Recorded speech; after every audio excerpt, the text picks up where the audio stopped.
Tell me why you're running again for the seat. Well, the first time I ran, I think I should probably start there. The first time I ran, I was motivated by wanting to have younger leaders involved in politics. I think, I was just looking at the demographics in Idaho politics, and it's an older population. You have to go to Boise for 3 months. There's not a lot of younger people that are able to do that. But I really think it's healthy for politics in our country to have younger people participating. And so that motivated me to do it when I was younger and had the energy to really try to get involved. You never know if you want to be involved in that kind of thing when you retire. And so for me, it was like, let's do it now. And so I was motivated to do that a few years ago. But this time, it's still that, but it's also, I have the experience of being over there for 2 years. And so you build those relationships over time, and it takes a little bit of time to get to know people and to know how you can be effective in moving things forward. And I think I've done that. I think I've built those relationships, and if I went back there, I think I'd be a lot more effective in getting things done just because of that experience. All right. And then, so let's talk about what issues you would like to address if you're reelected to the legislature.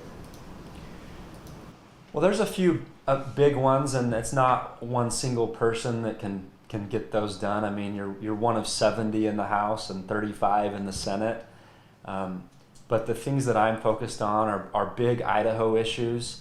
We need to figure out how to fund transportation with ongoing, some stable dollars to be able to do that. As vehicles become more fuel efficient, we can't really fund them from user fees and gas taxes. It's not keeping up with the cost of our roads and bridges. So we need to figure out a way for stable transportation funding all around the state. I'm concerned about the costs that we're continuing to see on our prisons in Idaho. That continues to outpace a lot of the other government agencies in the annual increase in cost. So we need to look at our prison population. What are we doing to keep people out of prison to start with, and then once they're out, how are we keeping them from going back into prison? Because that cost in Idaho is increasingly a significant amount of our budget, and that cost directly eats into the other things like education and roads and things like that I just mentioned. So that's a big one for me. And then I think we can still focus on putting more dollars into education. We put hundreds of millions of dollars actually in the last 6-7 years into education. We can always do more on that front if we have measurable results. I'm one that believes in any money that you put into making sure someone can read by the age of third grade. That's a wise dollar invested back into Idaho, because that they're likely not going to go in and be in that prison population, or be cost Idaho more dollars down the road.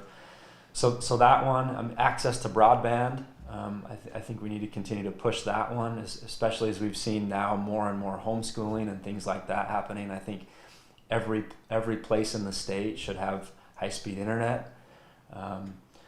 So that's just a few. I'm very tech focused. I think we should be pushing policy in Idaho that is favorable to things like the e-commerce businesses and sharing economy, even policy that is around Bitcoin and things like that. I mean, we have to be looking at these things because the world's going that way, and Idaho's going to get left behind if we're not putting good policy into place to be a leader. Okay, really interesting points. And community growth. Idaho is growing rapidly. What would you address, or how would you manage our community growth and be a representative for the people in Pocatello? Well, Idaho as a whole is going to keep being a state where we are going to see population influx coming in from other states. I don't think that's going to slow down in the foreseeable future.